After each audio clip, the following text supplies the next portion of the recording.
Bonjour et bienvenue sur la chaîne BSF. Alors petit disclaimer, on tient à s'excuser. Malheureusement pour cet épisode, on n'aura que l'audio. On est désolé, on a eu des problèmes de record, donc vous n'aurez pas la vidéo. Pour les prochains épisodes, on a commandé des caméras, donc vraiment on aura des beaux plans. Donc on tient quand même à s'excuser pour cet épisode et je vous souhaite quand même une bonne écoute. À bientôt. Bonjour tout le monde pour ce deuxième épisode de 10 to Pitch ou 10 to Pitch, ça dépend si vous 10 voulez to parler pitch. en français ou en anglais. C'est le deuxième épisode de la série, du nouveau concept. Donc sur notre chaîne Business sans filtre, on est là encore aujourd'hui avec mes trois acolytes, donc Louis Capel, Maxime Demurger et Thibaut Panier, qui nous accompagnent déjà avec les différentes émissions de la chaîne depuis quelques mois déjà. Donc, bienvenue les gars pour Merci. cet épisode. Je rappelle un petit peu le concept avant de vous présenter. Le concept de cette mini-série, c'est qu'on a 10 minutes pour pitcher une idée, un peu comme un elevator pitch, donc un pitch vraiment très rapide pour faire comprendre une idée. Et donc en 10 minutes, on doit essayer de valider la faisabilité de l'idée, la véracité, et donc avec nos expertises individuelles, essayer de mettre ça en commun pour valider ou non l'idée sur sa faisabilité. Donc voilà, je pars de la droite. Louis Capel, est-ce que tu peux te représenter très rapidement ? Oui, moi-même Louis Capel, du coup co-fondateur de Digital Edge et directeur technique de Digital Edge Studio. Et puis voilà, ça suffit. Moi c'est Maxime Demurger, du coup aussi cofondateur de Digital Edge Studio. J'ai pris la casquette de business développeur, mais à l'origine je suis développeur. Et moi, bonsoir à tous, je suis Thibaut Panier, j'ai été cofondateur de Base 10 et de Awi, j'ai cofondé 2 incubateurs et maintenant j'accompagne des entreprises dans leur développement et co-auteur d'un livre sur la création d'entreprises. Très bien. Et pour moi, pour finir, Mathis Simon, donc associé aussi sur Digital Edge Studio, plutôt sur un poste de CEO ou CEO, donc organisationnel et exécutif. Donc voilà pour les présentations. Donc on va commencer. Première idée. Je vais commencer en premier. Donc on a 10 minutes, je vais mettre un timer. On va essayer de rester dans les temps. Ok, donc première idée en 10 minutes à challenger. Alors, j'ai eu une idée, c'était une idée que j'avais eue quand j'étais étudiant à l'époque. J'avais fait le projet très rapidement pour un petit peu que je l'avais développé et au final je ne l'avais pas poussé parce que c'était un projet d'école. C'était une application un petit peu comme un Waze des vélos.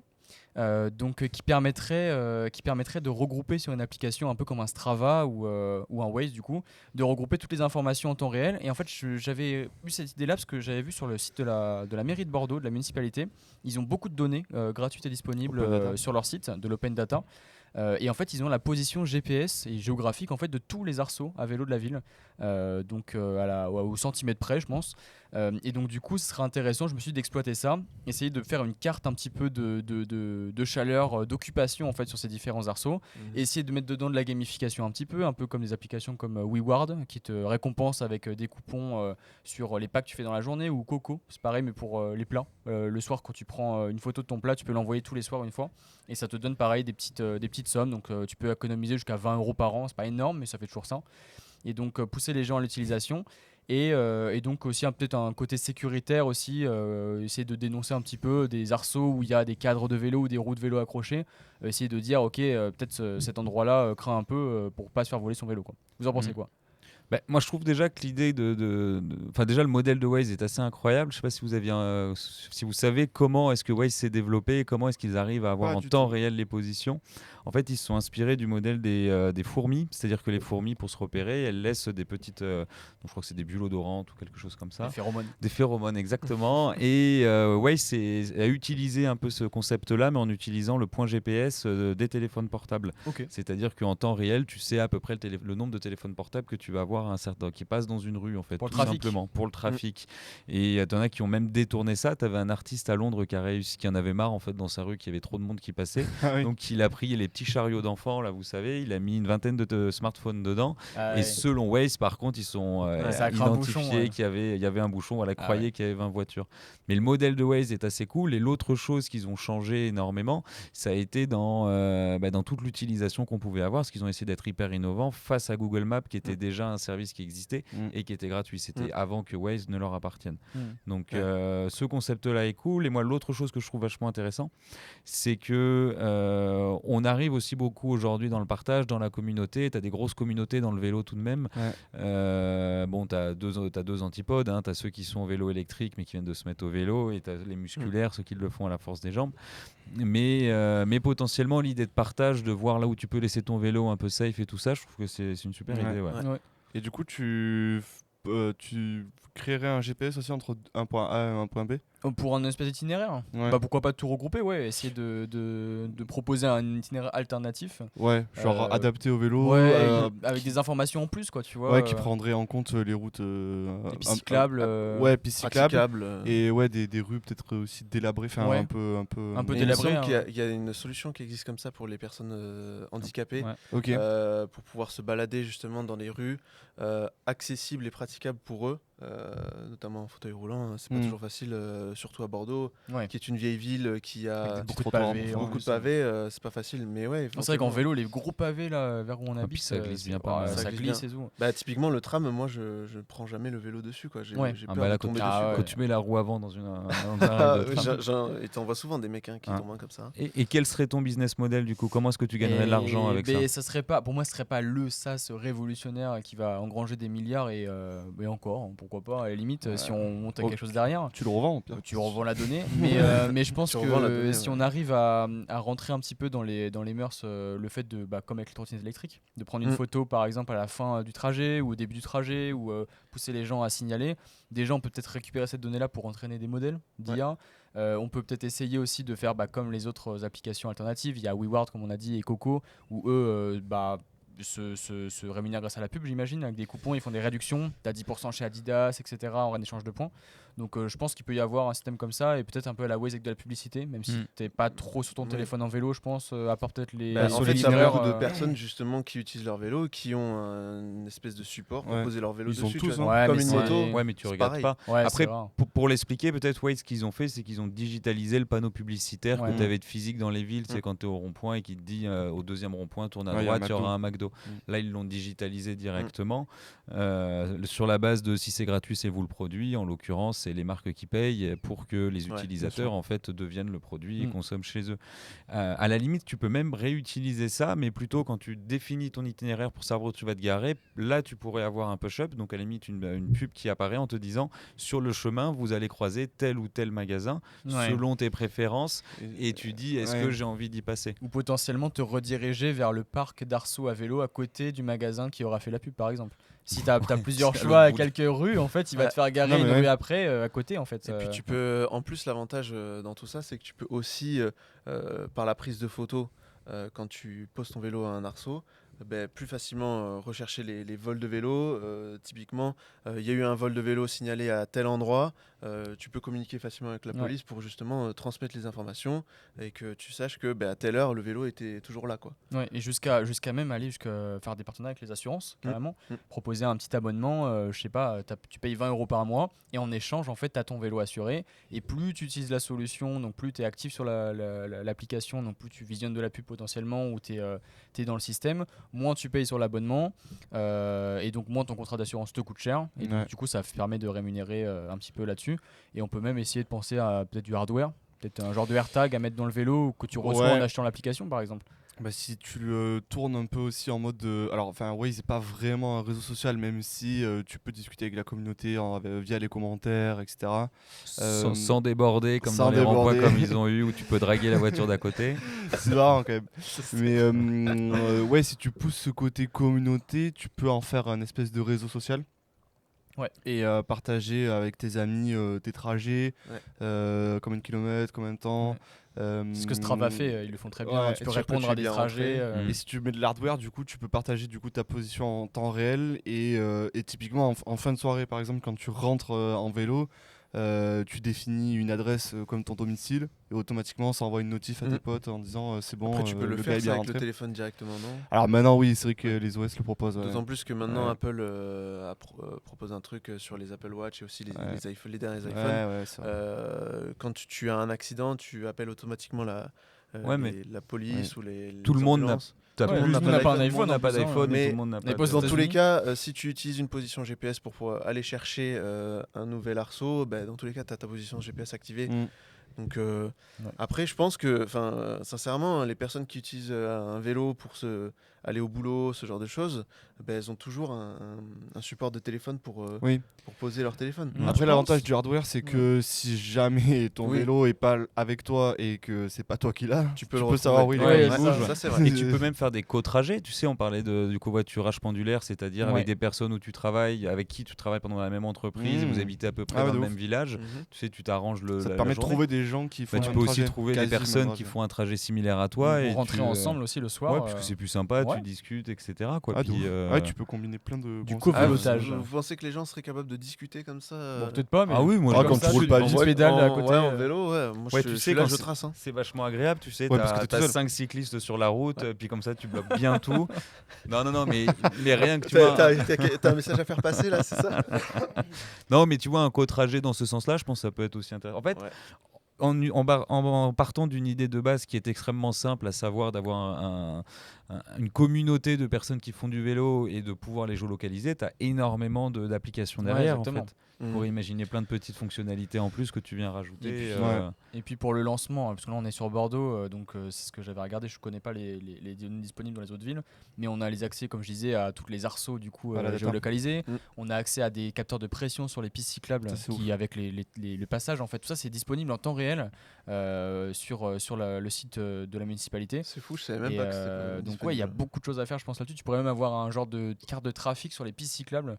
Alors je sais pas s'il y a beaucoup d'embouteillages sur les pistes cyclables, mais pour éviter peut-être, pour éviter, je sais pas. Bah, à terme, il y en aura des embouteillages, pense, a ouais. priori. Ouais, je sais pas. La Des tendance, applications de la ville. tendance fait que quand même on se dirige plus vers du. Le problème, c'est que là, s'il y a des embouteillages, c'est que souvent une personne est dans la voiture et que les voitures prennent beaucoup plus de place que des vélos. Ouais, bien sûr. oui, c'est pas faux. C'est Donc, pas faux. ouais, mais de toute façon, le modèle pouvoir se rémunérer par les partenariats, je pense que c'est viable. Il y a beaucoup d'applications qui le font et qui se rémunèrent uniquement Ouais. comme ça. Donc, Ok, vous validez? je pense ouais. que ça se fait. Hein. Moi je ouais. valide, mais je pense qu'il faudra faire. Enfin, c'est un modèle qui est intéressant à partir du moment où tu as une masse critique d'utilisateurs. Ouais, bien sûr, faut une bonne base. Donc Ouais. ça veut dire que tu auras à la limite, une fois que c'est un outil ou une entreprise qui est en train de fonctionner, ok. Mais je pense que pour mettre en dynamique au démarrage, pour lancer le projet, tu vas avoir des gros coups de marketing Ouais, à bah, mettre Obligé. pour créer cette communauté-là. Mais sinon, je trouve que c'est vraiment dans l'air du temps en termes justement de slow tourisme, de slow déplacement, d'optimisation, d'écologique, etc. Puis il y a des vraies valeurs derrière. Donc, Clairement. C'est sûr qu'il va falloir aller chercher la communauté des vélos, mais je pense Ouais, qu'il ouais, serait. ouais. J'en fais pas partie potentiellement. Oh, Mais et la communauté des vélos est Ils sont très chauds, active. ils hein. sont actifs, Oui, ouais. oui, oui. Ouais. petite pensée à si y en a qui nous écoutent de cette communauté. Hein. ouais, Mon parler- père, typiquement, Ah. qui fait partie de la commu vélo. Quoi. Ok, Ouais, c'est Bon. validé. allez, c'est validé. Prochaine idée. Qui est-ce qui s'y colle? Vas-y, je suis chaud. Vas-y, Max, c'est chaud. Ok, alors j'ai une idée. Concrètement, moi j'ai souvent remarqué que je savais pas quoi chercher comme vêtements quand je me baladais sur les sites internet. Et je savais pas forcément comment accorder certaines choses avec ma garde-robe actuelle ou alors tout simplement les vêtements que je pouvais trouver en ligne. Donc pour ça, il y a des personnes qui existent, qui s'appellent des professionnels qui s'appellent des personal shoppers, qui s'occupent d'accorder vos tenues, les habits que vous allez acheter. Et voilà, j'ai pensé à une idée, une application qui permettait justement de simplifier tout ça et de créer un personal shopper qui serait une intelligence artificielle. L'idée, c'est de justement aller chercher sur tous les sites disponibles, chercher les vêtements qui sont déjà existants et créer ta propre tenue en fonction de tes goûts et les couleurs que tu souhaites. Voilà, donc je ne sais pas ce que vous en pensez de ce projet-là. Il y a plein de moyens de rémunération, l'abonnement, la commission avec les sites existants. Donc voilà. T'aurais un compte, donc du coup t'aurais un compte sur la solution et en fait t'aurais toute ta garde-robe dedans, idéalement. Alors, avec tu toutes les pourrais, marques que tu portes. Ouais. Donc tu aurais des cohortes gigantesques avec énormément de données. Ouais. Ça pourrait être giga intéressant à revendre après. Hein. Moi, je suis souriais quand tu l'expliquais parce que je pense que c'est une idée que beaucoup ont eu. Ouais. Et j'avais eu, moi, c'est un truc moi aussi que je trouvais ça hyper cool. Et c'était même d'aller plus loin, c'est-à-dire en fonction de la météo, tu pouvais le connecter assez facilement. Ah Et ouais. tu sais que ça C'est te vrai. dit comment t'habiller Et en donc fonction aller des chercher tendances. justement les bonnes tenues en fonction ça. de ce que. Ouais, c'est C'est vrai. ça, je trouvais ça hyper intéressant. Après, pour moi, il y a deux idées derrière. Enfin, déjà, la première chose que je me suis dit, c'est qu'il faudrait donc déjà avoir en live tous tes habits que tu vas avoir Ouais. chez toi. Chaque fois que ça veut dire que chaque fois que tu achètes un nouveau vêtement, tu le prends en photo et tu le mets dans ta garde-robe. Éventuellement, alors tu n'es pas obligé d'avoir tous les vêtements. Tu peux dire, ok, quand tu te connectes pour la première fois sur ton app, mon style c'est ça, j'aime telle marque. Tu fais un inventaire, même tu fais sans un photo. inventaire. Alors Sans attends, photo, ouais, mais même pas forcément. T'es Avec pas un obligé. descriptif. Tu peux juste dire, ok, j'aime telle marque, j'aime telle couleur, voilà, propose-moi de nouvelles choses. Ça, c'est- Est-ce que tu peux aller chercher des nouveaux vêtements, des nouvelles couleurs, propose-moi des trucs que je ça, pense c'est pas d'habitude. potentiellement à l'achat de nouvelles tenues, Ouais, mais c'est tu peux ça. potentiellement t'en servir pour actuellement avec ton Oui, inventaire oui. actuel. Et Oui, en et- prenant en photo les effectivement. tenues. l'idée, ce serait d'avoir voilà, un outil qui t'aide à savoir comment t'habiller chaque jour, ou en fonction des habits que tu as, ou alors quels vêtements acheter. Quel à vêtement l'avenir. acheter, moi je pensais plutôt. Ah, moi, celui que j'avais en tête, c'était t'as ta garde-robe qui est prise en photo et tous les jours, tu sais, le matin, tu te réveilles. on fusionne les deux. Ça peut être, ça Oui, peut être les on deux. fusionne Tu les peux deux. lier les deux. Ah, mais il y aurait pas voilà, après, vous avez l'aspect techno, on va vous écouter vous, mais tu peux récupérer la donnée des habits en direct qu'il y a sur les sites web. Ouais, bien sûr, avec Légalement surtout. Ah. Alors, ce qu'il faut savoir, c'est que en fait, tu as ChatGPT qui propose ce genre de solution, qui va chercher les données. Évidemment, tu as certains sites web qui bloquent certaines informations, mais tu as toujours des informations. Je ne sais pas si tu peux le faire avec des flux RSS. Les flux RSS, c'est des flux de ressources qui vous permettent de récupérer certaines informations sur certaines pages. Je ne sais pas si tu peux le faire avec cette techno. Maintenant, oui, effectivement, tu peux trouver les couleurs, les marques. Il faudrait voir à quel point.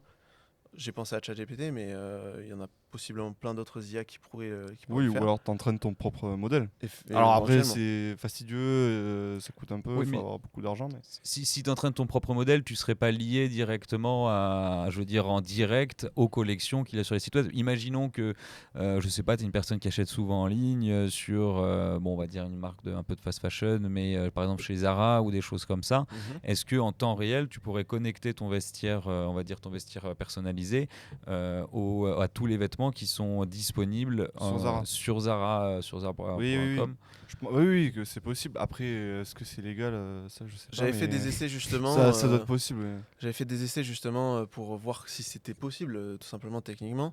La plupart du temps, en fait, j'arrivais à récupérer pas mal de marques, pas mal d'informations. Il y a le site web Asos aussi qui existe, qui permet de répertorier pas mal de marques. Éventuellement, pourquoi pas faire des partenariats avec ce genre de site web qui vous proposent directement leur base de données pour pouvoir faire des mix de vêtements. Donc voilà. Non, c'est. Après, dans tous les cas, les marques, elles sont. C'est dans leur intérêt de te mettre à disposition ce de que leur j'allais base dire. de données, puisque dans tous les cas, il n'est pas gratuit le vêtement, hein, tu Ouais. vas l'acheter, donc Parce que je me dis, ça leur fait des ventes. Hein. un Ils prennent une potentiel com. futur client que tu peux aller donc du coup pousser en fait ton article en fait tu vas pouvoir et te baser sur ce que les gens ont actuellement et te baser donc du coup avoir des retours en direct sur ce que les gens portent. Je pense que ça peut être intéressant d'aller voir les marques, essayer d'aller les toucher une par une en fait pour leur dire voilà on a un partenariat, vous nous exposez vos différents vêtements en direct, on les garde en interne et du coup on peut vous proposer un accès en priorité sur des propositions de vêtements ou Ouais, mais Ouais. autant d'ailleurs profiter de ça pour aller sur des marques beaucoup plus éco-responsables que celles qui Exactement. restent. Aujourd'hui, on en parle beaucoup. C'est vrai qu'on a parlé de Zara et de Asos. Ouais, c'est- Mais ça pourrait être Ah intéressant, oui. tu sais, avec toutes les petites marques de créateurs. On parle beaucoup du Made in France, on parle beaucoup ça. de tout ça. ouais, clairement. Et elles, c'est vrai que c'est dans leur intérêt. Ça ferait un peu une marketplace alternative. à toutes des marques de fast fashion. T'as une marque, t'as une chaîne de magasins qui s'est développée. À l'origine, c'était un blog. Ça s'appelle bonnegueule.fr. Ils ont un magasin à Bordeaux d'ailleurs, qui est à côté du French House, à côté du Uniqlo. Vous voyez cette place en Ouais, face ouais. d'Isabelle Marant et Exactement, tout ça.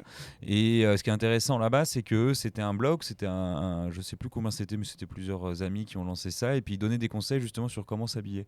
Et puis ça a tellement bien fonctionné parce qu'ils citaient des marques, ils montraient en photo, et puis ils se sont dit, bah tiens, on va ouvrir des shops en physique, donc des magasins en physique, pour acheter ce genre d'habits. C'est trop bien ça. Donc techniquement, ça pourrait être à peu près la même idée, le même concept, C'est à ça mais que je d'aller pensais, plus ouais. loin, quoi. Parce qu'en fait, je le vois sur Instagram, par exemple, je vois beaucoup d'influenceurs justement qui sont des personal shoppers ou alors des personnes qui justement testent des vêtements, montrent à quoi ça ressemble, comment t'habiller, comment matcher des couleurs. Là, typiquement, tu as une intelligence artificielle qui te matche les couleurs en fonction des informations qu'on aurait pu récolter sur Internet. Et de suite, tu matches correctement tes couleurs, quoi. Parce que tu vois beaucoup de personnes qui ne matchent pas forcément leurs bonnes couleurs. J'ai regardé, il y a Zalando et Shopify pour les boutiques qui utilisent ça qui ont des API ouvertes pour les récupérer. Donc Zalando qui regroupe énormément de marques de vêtements. Donc là, tu pourrais aller Sur prendre la Zalando, par donnée de exemple, Zalando ouais, facilement. Ouais. Zalando, ils ont plein de marques pour le coup. Ouais. Bah il y a Farfetch aussi. Farfetch. Oui, ça c'est un produit truc de luxe un peu. Non, c'est de la revente de. C'est un peu Vinted haut de gamme, pour le dire très simplement. Tu vois, ils ont des API Et aussi. t'as Vestiaire Collective qui fait et puis à peu près la même potentiellement chose. aussi te proposer ça sur Vinted. Pour Ouais. de la seconde main aussi. Aller Ouais. acheter de Et la en plus, seconde tu as main, déjà la photo des habits sur Vinted. Donc là. et ça leur Dans fait tous les plaisir. cas, tu vas toujours chercher la photo des habits, même si c'est sur des sites internet. Donc, Oui, mais tu vois, à la limite, je trouve intéressant sur Vinted, et c'est ce que beaucoup aiment, c'est que parce que pendant un moment, je le faisais pas mal, c'était que c'est différent une photo d'un mannequin lors d'un shooting, où tu vas avoir en plus en général, tu sais, il va être un peu plus fité. Tu sais, un peu, je sais pas si vous êtes déjà arrivé, vous vouliez acheter un costume ou une veste, de loin, vous la voyez, elle est hyper cintrée, super belle, et en fait, tu passes derrière le mannequin et tu te rends compte que tu as des passages, etc. Donc au final, c'est relativement tronqué. Alors que là, de se dire porté par quelqu'un, tu peux aussi facilement demander taille, poids, etc. Ça. Et sur Asos le fait bien, ouais, ils mettent la taille, mannequin 1m85, 65 kg. beaucoup de marques le font de plus en plus. Ouais, c'est bien, ça, heureusement. Tu peux t'identifier et te dire, ok, ça ressemblera. C'est comme ça que je vais le porter si je m'assimile au mannequin, par exemple. Tu t'identifies à 1m85. Non, 1m80, un peu plus petit. Non, mais bonne. Voilà. Je sais pas ce que. Moi, je pense par contre une seule chose, c'est que pareil, pour développer ça, ce qu'il faut savoir, c'est que si tu développais en termes de publicité pour lancer encore une fois la dynamique du site, le problème c'est que les pubs, en fait, le ads pour cette industrie-là sont extrêmement chers. Comme c'est un marché boursier, techniquement parlant, entre l'offre de mots clés et la demande, il faudrait des coûts marketing assez énormes. Ou alors il faudrait aller faire travailler tes clients, et en fait avec les différentes marques sur lesquelles tu t'associes, c'est eux qui font la pub au sein de leur solution. Et c'est bénéfique pour eux parce qu'ils risquent de vendre plus, parce que du coup ils vont proposer plusieurs de tenues, des assortiments, etc. Tu le fais en marque blanche. En marque blanche par exemple. Ouais, ça peut être pas mal. Mais dans tous les cas, je pense qu'il ne faut surtout pas mettre d'abonnement parce que sinon personne ne va l'utiliser. Non, moi je serais absolument. De quoi ? Je serais client de ouf s'il y avait un abonnement de ça. Ah ouais ? Ah ouais. Okay. Ouais, parce que le souci c'est que ce que je trouve relou dans le fait de s'habiller, c'est qu'il faut que tu trouves les bons habits qui vont ensemble, mais souvent c'est pas de la même marque. Les couleurs, les matières, les couleurs, elles changent entre les marques, etc. Donc c'est un peu relou. Si tu as quelque chose qui te regroupe tout au même endroit et qui c'est ce côté inventaire en fait plutôt qui t'intéresserait. Et puis et que tu sais que ça va t'aller et que c'est ton style, etc. Que tu peux voir le pantalon qui va bien avec le bon t-shirt, les bonnes chaussures et tout. Moi je serais client de ça. Mais il y a un truc qui propose ça qui s'appelle Outfittery. Oui, et c'est des personal shoppers du coup qui. Oui, c'est des personal shoppers, mais c'est pas vraiment ton idée, c'est plus. Mais tu peux voir quand même ce que tu achètes. Mais en fait, Outfittery, clairement, t'as un personal shopper qui est attitré à toi et qui va t'envoyer tous les mois, il me semble, des nouvelles tenues. Ouais, ah oui. Ouais, alors... Je le voyais un peu comme ça, tu vois, où tous les mois, tu reçois une nouvelle box ou possiblement, tu vois. J'ai une ancienne amie à moi qui s'est abonnée et qui avait fait ça. Et elle a fait un premier mois. Je crois qu'il y avait une ou deux pièces qui l'intéressaient. Et le mois d'après, il n'y avait rien du tout. Et le problème, c'est que dedans, les pièces étaient toutes relativement chères d'ailleurs. Parce que puis il y avait aussi ce modèle, puis cette idée, ce qu'on disait, tu sais, que des marques relativement locales, relativement made in France, etc.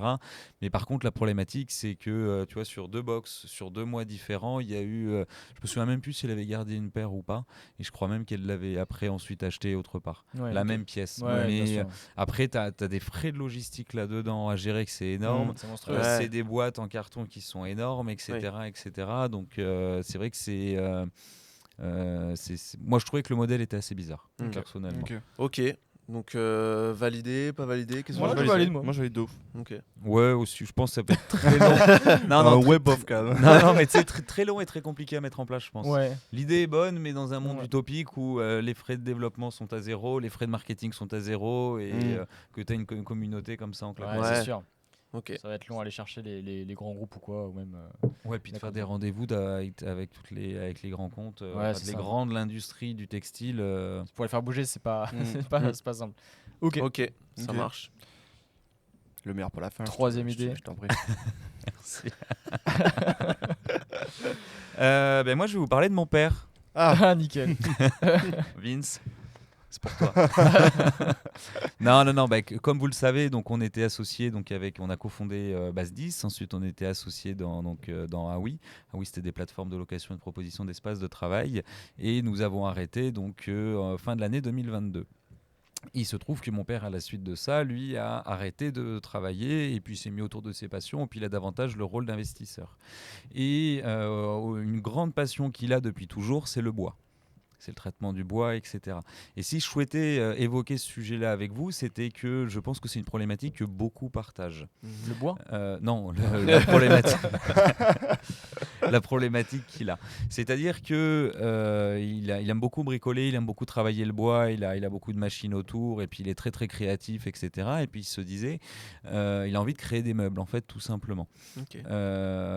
L'idée, ce serait de créer des petites collections, donc on a appelé, ce serait Awi Design, on a déjà le nom, et ce serait des toutes petites collections, tu sais, de le faire 3, 5 objets, 3 ou 5 meubles, en fait, tout simplement, ou des tables. Enfin, il est encore en train de réfléchir sur les différents produits qu'il pourrait créer. En tout cas, moi, j'ai un super meuble télé grâce à lui.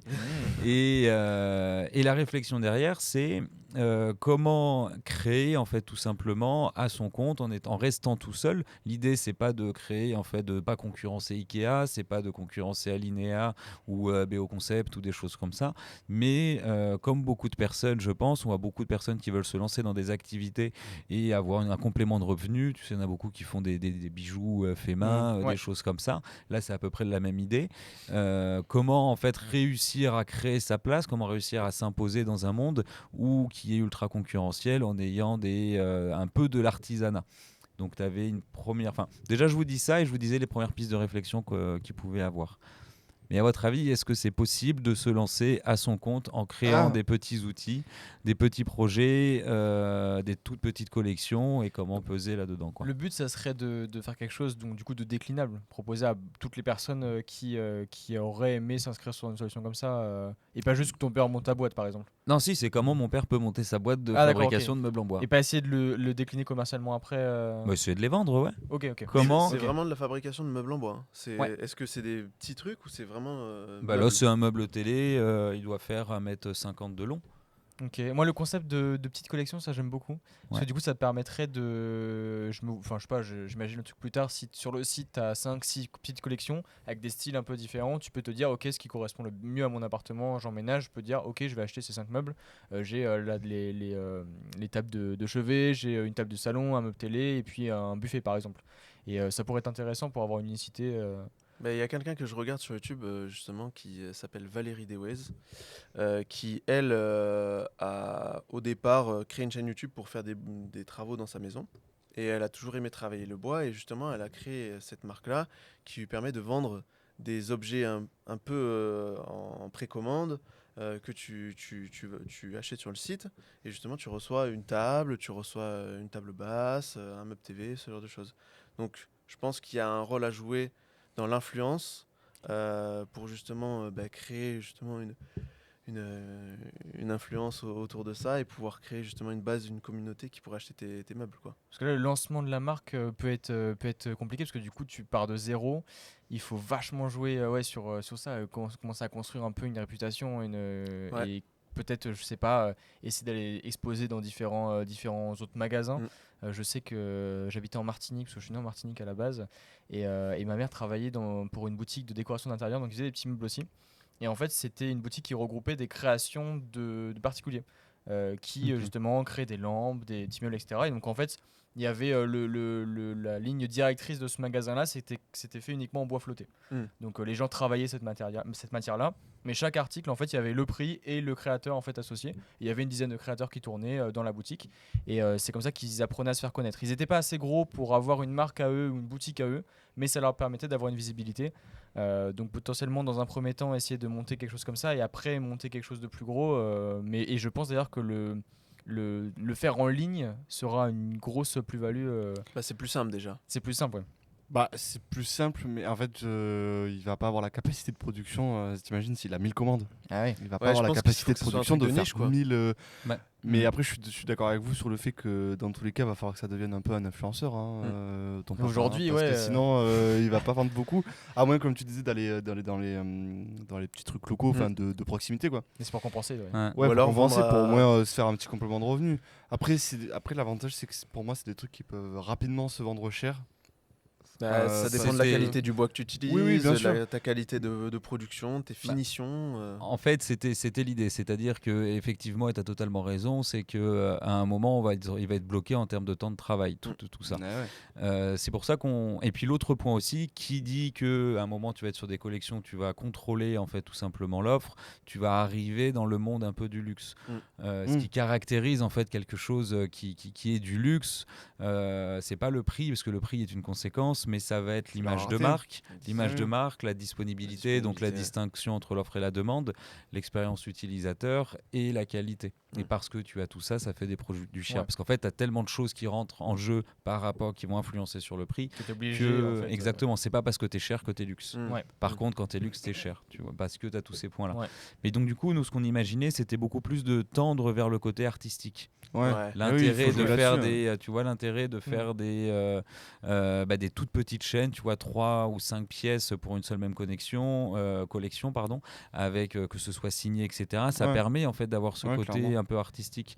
Et ce que je trouve intéressant et pourquoi je voulais évoquer ce sujet-là, c'est que on a de plus en plus de personnes qui font deux activités en même temps, qui en complément font ça en parallèle. Et puis je pense que ce conseil-là et ce que l'on a traité, ce qu'on est en train de traiter là, ça peut être aussi de vous conseiller d'aller là-dessus. Donc c'est vrai Ah ouais, que clairement. tu as beaucoup de pop-up stores qui se développent dans les villes. Un pop-up store, c'est mis à disposition en général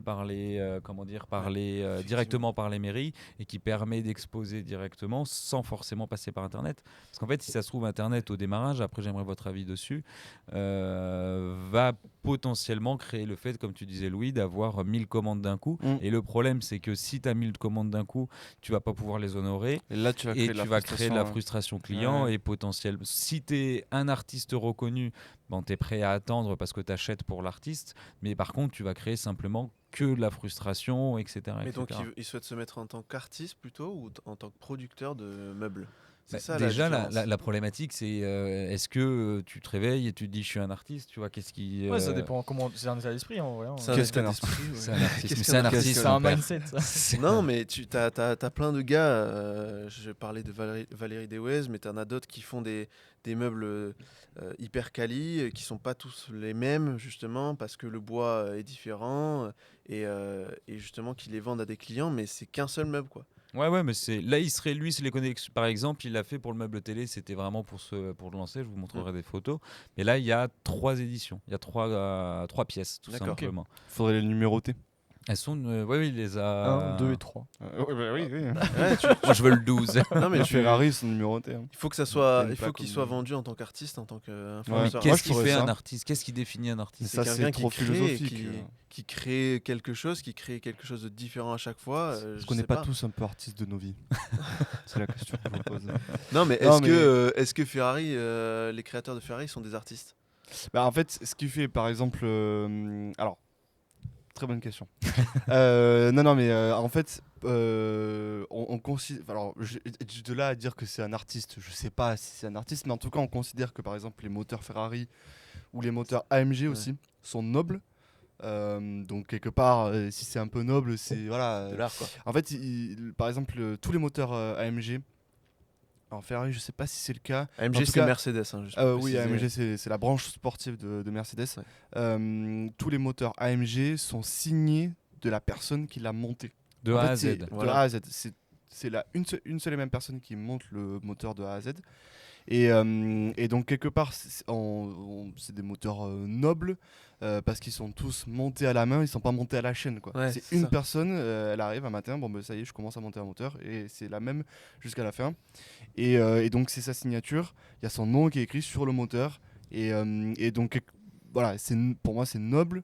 Et quelque part, est-ce que la personne qui l'a monté, c'est pas un artiste, même si en si, soi, du coup, Selon moi, si, hein. c'est un Voilà. artiste. Ouais, sur Quand les tu mets ton Dacia, il y a nom, ça aussi.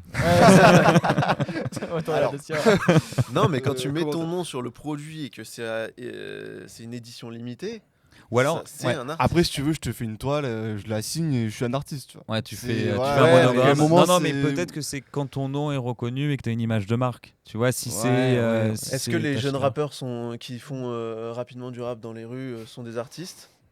Et est-ce que les gens qui sont connus sont des artistes? Tu vois, Ouais, c'est- non, mais c'est est-ce Ouais, que, y a est-ce plein que de le gens côté connus, artiste, c'est à ouais. partir du moment où tu as ton nom qui est Qui est marqué, connu, tu quoi. vois, où tu crées une image de marque autour de ton nom. Ouais, mais t'as plein. Est-ce qu'un influenceur, c'est Ouais. un artiste? Ben Un non, débat. parce qu'ils créent. Est-ce En qu'ils commentaire, créent- Ça allez-y. dépend des Vas-y, influenceurs. Il y en a plein, ils ont créé des musiques, plein de. Enfin voilà. Hein. Pour Ouais, moi, Colonel Riel, c'est un artiste pour moi. Après, Ah. il faut être bon dans ce que tu fais aussi pour être artiste. je pense, Colonel hein. Riel est bon je dans ce sais qu'il fait. pas. Parce que être bon, c'est comme l'art, c'est de la subjectivité. subjectif, Donc, Ouais, je pense qu'après, il y a quand même des trucs à respecter, quoi. Tu vois, c'est comme dans la menuiserie, comme Ouais, dans ouais. les codes, moteurs il y a des sportifs, codes. t'as des choses. Ouais. comme dans l'art, la peinture, il y a des codes. Non, mais il Ouais, faudrait partir sur le côté artistique. Mais pour revenir au sujet, ouais, je pense que ça peut être intéressant. Ouais, Ça, ouais, côté artiste, édition limitée et canal de vente, on a dit en direct au début pop-up store pour Ouais. développer Ah, ça- et ça pourrait internet, bien sinon ça marcher, va ça. Le problème d'internet, c'est que ça créerait de la Ouais. frustration. Non, mais pop-up store, Après- ça peut très très bien marcher. Ils préparent quelques collections, quelques pièces d'inventaire en avance. Il se trouve un super endroit dans Bordeaux, s'il est sur Bordeaux ou dans une autre ville. Et si c'est bien placé, si c'est bien réfléchi, tu penses Ouais. tu cartonnes. Quoi. J'ai une anecdote là-dessus d'ailleurs. Quand on parle de positionnement, il y a notamment la place, c'est-à-dire l'endroit où tu vends, et ça va influencer énormément l'image de marque, c'est-à-dire la perception. Il y a une marque là très récemment qui a beaucoup joué avec ça, c'est les baskets Autry. C'est une marque qui a été créée dans les années 80 au Texas et qui a été rachetée dans les années 2010, je crois fin des années 2010, par un groupe italien. Il se trouve que, en dépit de tout ce que les gens qui connaissent peuvent penser, Autry en termes de qualité n'est pas relativement incroyable. Par contre, le prix des baskets est, on va dire, moyen haut de gamme. On est à peu près à 200 € la paire. Mais ce qui a fait cette nouvelle perception de l'image de marque de Autry, ça a été justement le fait que le positionnement a été distribué dans du multimarque haut de gamme. Et donc, pour tous ceux qui ont l'idée de se positionner dans des nouveaux endroits, l'endroit où vous allez être distribué va avoir un impact sur votre image de marque, tout simplement. C'est-à-dire que si tu vas vendre dans un pop-up store associé à d'autres marques avec des produits peu chers, tu vas être associé à ce positionnement-là. Si tu vas être dans du très cher, tu vas être dans ce Je positionnement-là. vais prendre un exemple extrême, mais si tu vas exposer à la brocante, tu seras beaucoup moins valorisé que si tu prends un pop-up store sur Place de la Tendance ou Exactement. Grand Théâtre. Après, par exemple, Van Gogh n'a connu la célébrité qu'une fois qu'il est mort. Hein. Oui. Alors, Tu veux dire quoi, là, alors du coup, peut-être que ton papa ne connaîtra la célébrité que quand il ne sera plus parmi nous. Quoi. Merci, mec. Non, mais ce que je veux dire, c'est que pareil, dans, je sais pas, 100 ans, même nous on ne comptera pas, tu vois, mais pareil, ça sera des objets d'art, quoi. Des meubles incroyables. Bah ouais. Mais ils sont déjà incroyables. Bien sûr. Bravo, je sais pas, papa. j'ai jamais vu. Donc, Je vous les montrerai. La prochaine fois, je vous en offrirai un, vous en aurez un ici. On valide. Moi, je valide. Moi, c'est on validé. valide, oui, en soi. Dans tous les cas, c'est la menuiserie, tout le monde aura toujours besoin de oui, meubles. bien sûr. Pour moi, c'est un business évident. Enfin, Hâte de voir les photos. ouais. On pourra passer. Et d'avoir commande. le tabouret. Il y a un code réduc. Ouais. Code Avec créateur. Thibault la déconne. Thibault la déconne. Ok. Bon. Ok, très bien. Bon, dernière idée. Alors ouais, dernière idée, la meilleure. Attends. Non, en gros, je pensais à une. Alors pour le coup, c'est une application. Alors, rien à voir avec la menuiserie. Mais en gros, ça nous permettrait de. Alors, il y a deux modes de fonctionnement. Admettons que je sois un étudiant en fac qui prenne ses cours à la main et qui écrit sur un carnet de notes comme on peut Donc écrire papier. de papier. On pourrait donc scanner avec cette application grâce à de l'OCR. Alors l'OCR c'est quoi? C'est ce qui nous permet, alors pas forcément grâce à de l'IA, mais de reconnaître des caractères écrits à la main ou n'importe quel type de caractère et de les retranscrire voilà, numériquement. Ouais. C'est beaucoup utilisé par exemple pour scanner les tickets de caisse. iOS l'a intégré même dans son appareil photo, on peut directement copier-coller du texte qui est écrit à l'écran. Donc ça, techniquement, c'est pas le plus complexe. On récupère ce qui a été écrit sur ces notes, soit à la main, soit un prof qui projette son cours au tableau. Et ensuite, grâce à l'IA, ça nous permettrait donc de déduire des QCM par rapport à ce cours-là. Donc, ce qui permet de créer entre guillemets, alors pas forcément des fiches de révision, mais qui permettrait d'avoir un mode de révision qui serait plus ludique. Voilà. Et si jamais le cours il est pas écrit vous l'avez pas écrit à la main, le prof vous envoie le PDF directement et Tu peux le rentrer dans on peut le rentrer dans l'application. l'application. Ou même carrément on peut imaginer des intégrations avec OneDrive, Drive, etc. Enfin plein de trucs où tu balances tes cours, ou même les profs balancent leurs cours sur un dossier partagé et ça te crée des QCM et ça sera accessible à tous les étudiants. Même voilà. multicanal, parce que tu peux aussi cumuler le PDF du prof et les notes que tu as pris à la main, parce que du coup tu as mis des choses en plus Carrément, potentiellement. Carrément. Et du coup, on peut même imaginer en fait ça serait une plateforme collaborative, où tes camarades de classe peuvent annoter des commentaires quoi, directement sur le cours. Et potentiellement, le QCM prendrait en compte aussi ces annotations. Ok. Voilà. Je trouve ça génial pour une raison, parce que donc à côté je donne aussi des cours dans des écoles. Je pense que c'est quasiment à chaque cours où quand j'écris au tableau, tous me disent oui c'est bon, tous les élèves me disent oui c'est bon, on a écrit des notes, et au final ce qu'ils font c'est qu'à la fin ils prennent en photo le tableau. Malheureusement pour eux, je pense faire partie des personnes qui écrivent le plus mal au monde. L'OCR ne reconnaît pas ton écriture, pour la connaître. C'est vrai, vous avez essayé? J'ai pas essayé, mais je suis quasi sûr qu'elle comprend un mot sur deux. Oui, mais tu sais que j'ai un bloc-notes où j'écris toutes les choses dedans, etc. Moi, il n'y a aucun problème si je me le fais voler, parce que là, il n'y a personne qui T'arrives à te relire?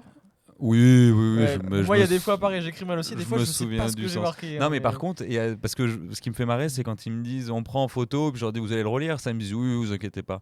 Et en fait, j'étais pareil, je me suis rendu compte. Puis en plus, tu sais, maintenant, avec le stockage de photos sur iCloud, tu as toutes tes photos depuis super longtemps. Et puis tu retombes sur des cours, et puis en fait, je me rends compte qu'à la fin, tu prends en photo le cours, puis à aucun moment tu vas le prendre en photo. Par contre, cette idée-là d'avoir du quiz ou te poser des questions, te challenger dessus, te faire des idées. C'est vraiment, c'est surtout que c'est ludique quoi. Enfin, genre t'as pas besoin de te taper un cours à. Et alors ça existait un peu à l'époque avec QuizUp. Voilà, c'était vraiment culture G. Puis c'était un peu gaming. Enfin pas gaming, mais voilà. Mais là, il y a potentiellement des trucs gaming à intégrer aussi dedans. Alors, la gamification. Je suis pas sûr de ce que j'avance. Il me semble qu'il y a une solution qui existe. C'est nickel. Ouais, mais nous c'est mieux. Et après, il y a une solution qui existe qui s'appelle Extra Student qui te permet justement d'avoir des fiches de révision, et il me semble qu'ils font des quiz à la fin. Et je suis pas sûr. Hein. Il faut se dire un truc, c'est que s'il y a un concurrent, c'est qu'il y a un marché, c'est beaucoup sûr, mieux. Tu vois, il faut plus se poser une question de comment on peut se démarquer. Non, mais faut s'il y avait pas du tout l'analyse de marché. Non, mais s'il y avait pas du tout de concurrent dessus, il vaut mieux se poser la question de pourquoi il y a rien qui existe plutôt que pourquoi est-ce que pourquoi je suis le seul, parce que pour vous donner les chiffres, on est à 1 50 000 entreprises qui se créent par an en France. C'est quand même relativement énorme. Il y a plusieurs grands types d'innovations, mais c'est très rare les vraies grosses innovations radicale. Une innovation radicale, c'est une innovation qui est complètement nouvelle sur un marché. Et de rupture, tu viens remplacer quelque chose qui existe. Donc, c'est-à-dire avec tous les entrepreneurs, toutes les idées qui se développent, etc., c'est très très rare d'être dessus, d'avoir l'idée faramineuse, l'idée du siècle, quoi. Donc, tant mieux s'il y a un concurrent. Et pour tous les entrepreneurs qui veulent se lancer, s'il y a un concurrent, c'est qu'il y a un marché. Dans tous les cas, à partir du moment où tu rends les cours un peu plus ludiques, où tu dois répondre à des QCM, c'est toujours beaucoup plus intéressant. Clairement. Moi, je sais que je travaille jamais. Désolé mes parents pour ça, mais je travaille jamais mes leçons et ça leur a donné des cheveux blancs. Mais au final, si tu as une solution qui te permet de rendre ça un peu plus ludique, tu peux, comme tu disais Mathis, intégrer de la gamification. de suite, ça donne plus envie, quoi. Surtout, moi, je vois deux trucs. C'est qu'on est en train de vivre un changement aussi par rapport à l'éducation. C'est qu'en fait, tous les étudiants, mais que ce soit du collège jusqu'aux facultés, etc., on a accès à ChatGPT maintenant. C'est-à-dire qu'on te demande de moins en moins de retenir certaines informations parce que tu peux aller les chercher plus facilement, mais on te demande de plus en plus de réflexion potentiellement de ton côté ou d'esprit critique. Et potentiellement, ça pourrait t'aider à travailler là-dessus. La difficulté, tu peux pas- dans tous les cas, c'est que des cours, et c'est toujours ce que j'ai pensé, c'est que c'est difficile d'avoir un esprit critique quand on te demande de recracher ta leçon. Quoi. Exactement, c'est pour ça. Donc moi je le vois bien dans ce sens-là. Et d'ailleurs, faut faire gaffe, je pense, mais ça voudrait dire que tu pars du postulat que tu as bien pris ton cours. Si tu as écrit, Alors, c'est pour ça. si t'as écrit quelque chose qui est C'est pas pour ouf. ça. prendre celui du prof. C'est pour ça qu'on laisse la possibilité au prof de Ok. balancer son cours en PDF. Ouais, Si tant est que lui, il est écrit. Tu sais que moi, c'est quelque chose que j'ai arrêté de faire et je le donne jamais pour une seule raison. C'est qu'à partir du moment où quand ils sont en prise de notes et que tu leur dis je donne mon cours, et ben là, tout le monde fait plus personne ne fait rien et tous les élèves font autre chose. Alors du coup, je pivote. Très bien, très bien.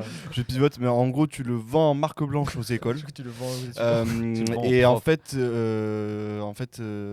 ça peut rentrer dans des roadblocks de validation et dire si t'as pas fait ton QCM, tu passes pour pas. des devoirs. Ah mais Ah, attends, ouais, t'as c'est une pas mal, application qui fait ça, c'est Non, c'est Non, faux. c'est faux. Non, mais faux. que les profs ont, moi j'aime Oui, pas mais du nous, c'est tout, mieux. et qui nous permettent d'avoir des quiz, Pronote, etc. non. Non, Scout mais Scout. Ouais, Scout. Scout. Oui, Ah ouais, mais c'est pas. pénible. Ouais, mais c'est pas bloquant pour ton année. Enfin là, tu peux Comment dire, j'utilise t'as une interface prof qui dit, lui, il a pas réussi, il passe pas son année. T'as jamais Ouais, fait mais scout à tes étudiants? Non, jamais, parce que je suis pas fan en fait de l'idée. Je sais qu'on m'a déjà demandé d'en faire, mais Oh là là. ah si là, comment j'en fais à chaque cours, oh là là. Non, mais par contre, moi, ce que je trouvais cool dans ta première idée, avant que tu pivotes, c'est dommage, mais Ah, du coup, on pivote Ah, plus. ouais. Je non, reviens mais dedans. c'est parce que c'est plus une aide et un soutien pour les élèves. Oui. Tu vois, c'est Ouais, permettre de oui, là, tu- remettre ouais. en aide. Parce que le fait de le filer au prof et derrière d'avoir une sanction, on retourne dans ce côté top-down, c'est-à-dire ça, éducatif, scolaire, l'éducation, ouais. tu vois, descendante, etc. Là, au moins, ça t'entraîne aussi à bien avoir je veux dire, de bien prendre tes notes. Et tu as dit quelque chose qui était hyper pertinent, c'était d'avoir une notion de communauté. Par exemple, dans une classe, les gens partagent leurs notes et peuvent échanger et essayer de savoir ce qu'ils ont fait, quoi. Mais après, j'allais te parler d'autre chose avec ta première idée, c'est l'argent. Alors voilà, c'est là du où coup- s'arrête mon idée, c'est qu'il n'y a pas de business model. Non, mais en soi, L'éducation nationale peut payer, non? alors Oh, putain, c'est un voilà, marché public, c'est hein. là où je te disais tout à l'heure que tu allais criser, c'est que soit tu vas sur un marché public, soit tu le vends aux écoles, etc. Donc là, c'est l'enfer. Soit tu le vends aux étudiants, mais tu le vends pas cher. Et dans tous les cas, je me dis, si tu arrives à prouver que ça te fait gagner du temps, que vraiment ça te permet d'apprendre facilement, rapidement, je me dis qu'en vrai, Tu sais tu que- le vends non, 3 mais balles. Le vendre à c'est des sûr, étudiants, ça se fait déjà. Je veux dire, acheter les fiches de lecture, Ouais, elles sont en vente hein, sur Internet. Hein. Ouais. Bon, pas très cher, 1, 2, 3, 4 euros, Non, tu mais vois. ça. Mais, et à la limite, tu le fais à 1 euro par mois pour les étudiants. C'est ça. C'est 2 cafés à la machine à café. ça. Mais par contre, c'est une aide incroyable pour tes cours, incroyable ça. pour tout.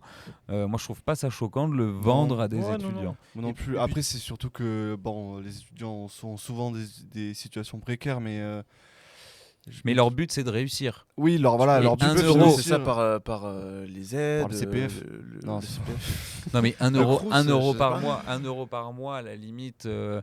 Bon, peut-être qu'il y a des étudiants qui sont à 1 euro près, Ouais. mais Je suis pas sûr que les gens seraient prêts à payer 1 euro par mois, tu vois. ça fait un il faut- café par mois. Ouais, quoi. mais il faut trouver. Je pense qu'il y a d'autres moyens de trouver une rémunération Ouais, là-dessus. c'est Ou Quand alors, t'es si jeune, jamais, tu t'en tu fais un fous. code pour tous les promo, boursiers, non, ou alors pour tous les boursiers Voilà, ou tous gratuit. ceux que tu le fais gratuit. Ouais. Tous ceux qui sont par exemple au Crous, Ouais. tu le fais gratuit, te et tous rapproches de ceux la qui région. sont dans les autres, tous ceux qui sont, comment dire, tous ceux qui ont plus de moyens en fait, tout Ouais, simplement ça, payent. ça me plaît. Et puis surtout que, par exemple,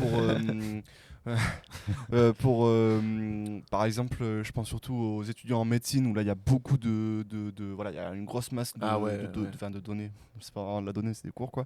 Des Mais ventes de data. de data. Mais souvent, ceux qui vont en médecine, ils ont les entre guillemets les moyens, c'est des longues études, Et puis les surtout- parents sont Et derrière. surtout Il que faut les se dire examens que- en médecine, c'est les OCN, le concours en 6e année, c'est un QCM. C'est des Ouais, QCM. ouais, voilà, donc ça donc, t'entraîne. Ça part à ça. Il ouais. faut se dire également que quand tu vas en médecine, malheureusement, les redoublants de première année foutent le bordel justement Ouais. pour empêcher les autres de prendre des notes. Et donc justement, Ouais, C'est ouais. terrible ça. Bah, c'est Ça, des c'est- concurrents, putain, c'est des ouf. concurrents. Moi, C'est vrai ma sœur était en médecine, maintenant c'est une incroyable docteur Panier. mais c'est ça, tu vois, tu redoublais ta P1, donc ta première année, et comme eux avaient déjà les cours, mais que tu as une première barrière en fait à l'entrée pour avoir le premier concours en première année, ben, chaque année en fait c'est une nouvelle salve de personnes qui deviennent Ouais. des concurrents potentiels. Ouais. Ah, c'est ouf. Donc, J'ai une anecdote là-dessus. mais- J'ai un de mes meilleurs potes qui était en médecine, qui a fait médecine. Donc malheureusement, il a pivoté lui aussi. Il est parti en infirmier. Et en fait, à la BU, donc la bibliothèque universitaire, il fallait absolument pas que tu laisses ton ordinateur sur la table, même verrouillé, parce qu'il y avait des étudiants qui arrivaient avec des clés USB et qui les mettaient et qui te pirataient ton ordinateur Ah en fait, ouais. et qui te le détruisaient en fait. Ah ouais. Pour mettre des bâtons dans les C'est roues. ouf de mettre plus d'énergie dans le C'est fait ça. de niquer les études des autres que dans Ah le ouais, fait se de, les et c'était un truc. de réussir ses propres études. Tu vas aux toilettes ou tu vas chercher un livre, tu prends ton ordi avec toi quoi. Enfin, C'est terrible, le c'était monde va infernal, mal. hein. Mais alors du coup, je pensais aussi à un autre truc. L'avantage, c'est que alors nous, on peut récupérer de la data sur le taux de réussite en fonction, voilà, et puis on le vend après. À l'État. Ce qui nous permet de financer ceux qui ne payent pas, enfin ceux qui sont boursiers quoi. Et l'avantage aussi c'est que même eux dans l'objectif pédagogique ils ont alors du coup ça j'y ai pensé quand tu me disais qu'en 6e année tu as Les un OCN. QCM. Tu as un taux de réussite en fait de ton un peu comme au code quoi, tu as un taux de réussite. Enfin, à la fin du QCM tu as ton taux de réussite. C'est-à-dire que l'école choisit du coup ce taux de réussite parce qu'ils savent à peu près les QCM qu'ont fait les étudiants et donc du coup ils adaptent la difficulté pour essayer d'avoir pile poil 91% de taux de réussite à la fin. Ouais. Non, mais Non, en vrai, mais je oui, pense t'as que de la les donnée lycées peuvent géniale. financer Ouais. ça. Les lycées, Non. les universités Très bonne idée en tout cas. peuvent financer ça. T'as Mais- des aides, des subventions qui sont mises en place pour ce Ouais. genre de choses. Donc, je vois Dans le pas pourquoi- côté aide et partage, ça te crée un système wiki de partage des cours Et au en sein plus, d'une ouais. école. En plus, moi, quand Ouais. j'étais en école, on avait des parrains, marraines. Je remercierai jamais assez ma marraine, mais qui m'avait filé tous ses cours. Ça, c'est ouf. Euh, Mais c'est ça, mais du coup, est-ce que tu as suivi les cours? Oh, bah, bien Voilà. sûr. Oh, bah, Tu vois, question. Bah, il en serait pas là où il en est tu aujourd'hui. ça. tombes dans la même boucle que quand les profs partagent leur. Oui, mais moi, j'étais dans le BDE, ça compte pas. Ah, Mais bon. Je te jure que tout le monde est comme ça. Quoi. Non, mais Bon. je trouve dans ce côté-là, t'as une vraie vision derrière et t'as des vraies valeurs, tu vois, d'avoir des bons cours, etc. Mais par contre, je le ferai pas au lycée, je le ferai en études sup, On moi. études sup. Ouais, les lycées. principalement. Et Bah, puis en les- plus, ils ont déjà, les l'argent, lycées- Et puis les lycées, non mais les lycées ils paieraient Oui. pas en fait ce genre de solution. Ils ont les pas lycéens. de Oui, voilà, ils ont c'est ça. pas de Un budget. lycéen, c'est compliqué parce qu'il faut aller chercher les parents d'élèves du coup qui vont payer Ouais. pour les lycées. Oui, puis c'est surtout. Oui, non. C'est plus simple d'aller le faire. Puis en c'est des études mineurs aussi, donc Oui, c'est pour ça. potentiellement, ouais, si tu passes par les parents, Puis ils en ont comme rien à dans foutre. par le truc. Ils en ont rien à foutre les mineurs de. Puis oui, de ils font payer leur un fiche truc Bristol comme et ça. puis voilà, c'est bon. Ok, bon du coup idée Validé. idée validée. Ouais, moi je Et pense on que a ça fait se carton de plein toute façon. aujourd'hui. Carton 4 plein. idées validées. 4 sur 4, Ok, bon super. 100%. Qui sera le premier à tomber? Ok. Il n'en Bah là, on restera va qu'un. les développer, on va les coder. Allez, Ouais, là, on ira. rendez-vous prochain épisode avec les solutions validées. Mais en tout cas, n'hésitez pas en commentaire à dire quelle est l'idée meilleure idée. préférée, leur idée préférée, et puis de dire surtout si ça vous a inspiré, si vous voulez développer dessus, et puis également de proposer des idées, comme ça on pourra en débattre. Ouais. Et surtout aussi autre chose moi, que je voulais préciser, c'est vrai que beaucoup de personnes et beaucoup d'entrepreneurs ont peur de parler de leur idée en se disant j'ai peur qu'on me la vole. Mais Ouais. au contraire, il faut faire l'inverse, c'est-à-dire de ne pas hésiter à en discuter, de ne pas hésiter à la présenter, parce que ça permet de tester, de confronter le marché. Alors, C'est ça. il faut compléter une chose, c'est-à-dire qu'il ne faut pas présenter une idée à une personne qui a les 4 ressources similaires à toi, c'est-à-dire des ressources humaines, des ressources matérielles, des ressources financières et les ressources de l'information. Là, lui pourra potentiellement te l'appliquer. Mais c'est extrêmement rare de parler Ouais. à une personne qui a ces 4 compétences pile à son moment. Parce que développer une idée, de toute façon, c'est 1% de la réussite. Et donc, il ne faut pas hésiter à en parler. Donc, si vous voulez qu'on débatte en fait, tout simplement sur vos idées, n'hésitez pas à nous les donner, à nous les dire. Et puis, comme ça, on pourra les tester. Ouais. Et, Et à 1000 likes, on lance mon idée. On lance l'idée qui aura gagné. Ouais, qui Qui est la préférée. ouais. Ouais, on prendra ouais. Ça peut être marrant. Ouais. Ok. À 1000 likes, on Ok. fait ça. Bon bah très bien.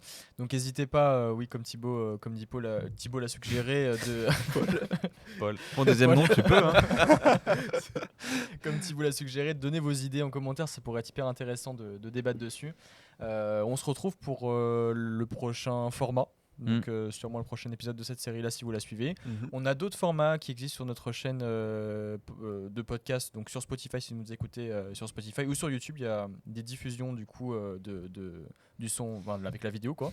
Donc vous avez les différents formats. On a une Popular Opinion, il y en a 2 actuellement sur la chaîne. Vous pouvez nous écouter en train de débattre sur des opinions sur lesquelles on n'est pas forcément d'accord.